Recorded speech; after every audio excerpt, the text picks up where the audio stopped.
Inertial frame of reference. आज का topic है इनर्शियल फ्रेम ऑफ रेफरेंस। अब देखिए इनर्शियल फ्रेम ऑफ रेफरेंस क्या होता है। The frame of reference in which the Newton's law holds are called the inertial frames. जिस frame of reference में न्यूटन लॉ होल्ड करता है, Newton first law of motion hold करता है, उस फ्रेम ऑफ रेफरेंस को हम इनर्शियल फ्रेम कहते हैं। अब देखते हैं न्यूटन्स लॉ के अकॉर्डिंग क्या था कि अगर कोई बॉडी रेस्ट पे है, according Newton's law a body rest acted upon by any external force has an unaccelerated motion, that is if no external force act on a body its acceleration remains zero. देखिए Newton's law के according क्या था कि body अगर rest पे है, जब वो उस पर एक्सटर्नल फोर्स कोई एक्ट की जाती है तो वो अनएक्सेलरेटेड मोशन में होगा। यानी कहने मतलब ये है कि जब यदि कोई एक्सटर्नल फोर्स एक्ट नहीं करेगी बॉडी पे तो एक्सेलरेशन जो है वो ज़ीरो होगा। अब देखिए इन other words if the body is at rest, मान लो कि दूसरे शब्दों में हम ये कह सकते हैं कि अगर बॉडी अगर रेस्ट पर है तो इट रिमेन्स एट रेस्ट, तो वो रेस्ट पे ही रहेगी। But if it is in motion, अगर वो मोशन में है तो it remains moving with the same speed in the same direction unless an external force is applied. और यदि मान के चलिए कि अगर कोई बॉडी अगर मोशन में है तो वो मूव करेगी उसी सेम स्पीड के साथ सेम डायरेक्शन में जब तक कि कोई एक्सटर्नल फोर्स हम अप्लाई नहीं करेंगे। हम मैथमेटिकली लिख सकते हैं if force F factor equal to zero inertial frame में, तो एक्सेलरेशन जो है ए फैक्टर से नोट किया है तो वो भी जीरो होगा। अब नेक्स्ट स्टेप में हमने क्या किया, एक्सेलरेशन के लिए d square r upon D t square के फॉर्म में भी लिखते हैं, तो d square of r upon D t का square is equal to zero होगा। उसी तरह d square x upon D t का square equal to zero, d square y upon D t का square equal to zero and d square z upon D t का square equal to zero. Equation number 1 ये तो अपने mathematically बताया। अब देखिए आगे, an observer in each inertial frame has the same description of physical events. Observer किसी भी इनर्शियल फ्रेम में हो, फिजिकल इवेंट्स का सेम डिस्क्रिप्शन ही होगा। An observer in each inertial frame has the same description of physical event. In other words, इसका other words मतलब दूसरे शब्दों में हम ये कह सकते हैं the frame S and S dash are said to be inertial only if the acceleration of a body measured by the observer in both the frames is the same. देखिए इस स्टेटमेंट का कहने का क्या मतलब है अदर वर्ड्स में, कि जैसे अगर मान लो दो फ्रेम ऑफ रेफरेंस, एक है एस एक एस प्राइम, तो एस एंड एस प्राइम को हम इनर्शियल कब कहेंगे, जब बॉडी का जो एक्सेलरेशन जो होगा जब बॉडी का जो एक्सेलरेशन होगा जैसे ऑब्जर्वर मेजर करेगा दोनों फ्रेम ऑफ रेफरेंस में, चाहे वो एस फ्रेम ऑफ रेफरेंस का ऑब्जर्वर हो या S dash frame of reference का ऑब्जर्वर, दोनों के लिए जो एक्सेलरेशन जो होगा बॉडी का वो सेम होगा। तो बोल सकते हैं in other words the frame S and S dash are said to be inertial only if the acceleration of a body measured by the observers in both the frames is the same. मतलब S and S dash, अगर S and S prime के दो हमने frame of reference लिए तो वो inertial कब होंगे, जब कंडीशन ये होता है कि यदि बॉडी का एक्सेलरेशन जो है वो दोनों frame of reference S and S prime में जो ऑब्जर्वर है उसके द्वारा जो बॉडी का एक्सेलरेशन जो मेजर करेगा वो अगर सेम होता है तभी हम frame S and S prime को इनर्शियल बोलेंगे। अब देखिए consider two frames S and S dash either stationary और रिलेटिव टू ईच अदर और moving with a constant velocity to each other. देखिए यहाँ हमने दो फ्रेम कंसीडर किए हैं एस एंड एस प्राइम को एस डैश भी बोल सकते हैं। तो देखिए consider two frames S and S prime either stationary relative to each other और moving with a constant velocity to each other. तो दो फ्रेम्स हमने यहाँ लिए एस एंड एस प्राइम, वो या तो स्टेशनरी हैं आपस में एक दूसरे के रिलेटिव में या फिर मूव करें कांस्टेंट वेलोसिटी के साथ। A body which is stationary to an observer in a frame S will either appear to be stationary or will appear to be moving with a constant velocity to an observer in the frame S dash also. देखिए body जो stationary, body which is stationary to observe in a frame S. अब देखिए दो frame लिए हैं थे हमने S and S prime, तो एस फ्रेम में जो बॉडी जो, तो फ्रेम एस और frame S and S prime हमने दो फ्रेम ऑफ रेफरेंस कंसिडर किए थे। तो फ्रेम एस में जो ऑब्जर्वर है वो अगर बॉडी को देख रहा है जो स्टेशनरी पर है, तो उसे कैसे दिखेगी वो बॉडी, या तो स्टेशनरी या फिर वो दिखेगी कि मूव कर रही है कांस्टेंट वेलोसिटी के साथ। किस कांस्टेंट वेलोसिटी के साथ,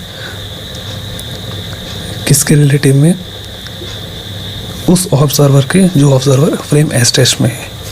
that is the force acting on the body for the observer of both the frames will be zero. यानी इसका कहने का मतलब ये है कि फोर्स जो एक्ट कर रही है बॉडी पर दोनों ऑब्जर्वर के लिए जो कि frame S and S prime में है वो जीरो होगी। यानी कहने मतलब ये है कि फ्रेम ऑफ रेफरेंस जो एस एंड एस प्राइम हमने जो लिया था, तो उनके लिए जो बॉडी पर जितनी फोर्स लगेगी वो जीरो होगी।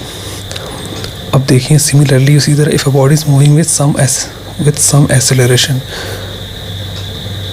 ए vector relative to the observer in the frame S. अब उसी तरह हमने यदि कोई बॉडी मूव करती है कुछ एक्सेलरेशन के साथ relative to the observer in the frame S में, sorry similarly if a body is moving with some acceleration A vector related to the observer in the frame S. मतलब similarly हमने लिया कि जैसे एक बॉडी जो है मूव कर रही है कुछ एक्सेलरेशन के साथ फ्रेम एस में जो ऑब्जर्वर है उसके रिलेटिव में, तो the body will have the same acceleration. तो बॉडी का जो एक्सेलरेशन सेम होगा relative to the observer in the frame S, तो relative to the observer in the frame S prime. तो एस प्राइम फ्रेम में भी जो ऑब्जर्वर है उसके रिलेटिव में बॉडी का सेम एक्सेलरेशन होगा, और वो एक्सेलरेशन के हमने ए वेक्टर से नोट किया। अब देखिए दस all those frames of reference which are either stationary related to each other or are in uniform motion are called the inertial frames provided that one of these frames is inertial। देखिए जितने भी frame of reference जो कि stationery हैं related to each other या फिर uniform motion में, वो इनर्शियल फ्रेम होते हैं जो प्रोवाइड करते हैं कि इनमें से एक जो फ्रेम होगा वो इनर्शियल होगा, provided that one of these frames is inertial. अब प्रूव कैसे करेंगे, देखिए सबसे पहले इस डायग्राम से यहाँ हमने इनर्शियल फ्रेम ऑफ रेफरेंस का एक डायग्राम बनाया है। तो इस फिगर के according S is an inertial frame, एक एस इनर्शियल फ्रेम है and another frame S prime, और एक है एस प्राइम। तो देखिए फिगर के according S is an inertial frame and another frame S prime is moving with a constant velocity, और दूसरा जो फ्रेम एस प्राइम है जो एस प्राइम वो मूव कर रहा है कांस्टेंट वेलोसिटी वेक्टर के साथ relative to the frame S के रिलेटिव में। तो इनिशियली में क्या होगा, t इक्वल टू 0, यानी ओरिजिन जो है दोनों फ्रेम का कोइंसाइड करेगा। अब देखिए एट एनी इंस्टेंट टी, अब किसी भी इंस्टेंट टी पर हम position vector R vector and R vector लिए हमने, position vector R vector and R dash vector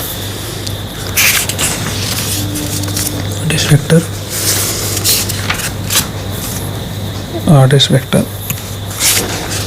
of particle, मतलब ऑफ द पार्टिकल पी, कोई पार्टिकल पी के लिए देखिए फिगर से पार्टिकल पी के लिए आर डैश वेक्टर एंड नहीं sorry are vector and R dash vector, ये दोनों क्या हैं, पोजीशन वेक्टर्स हैं particle of the particle P के लिए, पार्टिकल पी के लिए। अब देखिए इन the frame S and S prime respectively, the frame S and frame S prime दोनों में। अब उसे हम रिलेट कैसे कर रहे हैं, r dash equal to are vector minus we T vector, equation number 1।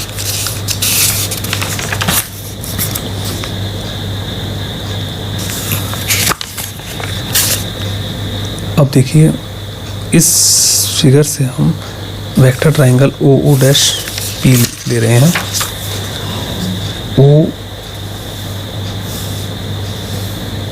O dash O dash P ले रहे हैं, तो क्या होगा, O P equal to O dash plus O dash P vector. O P vector यानी O P vector is equal to O dash vector, O dash vector plus O dash P vector.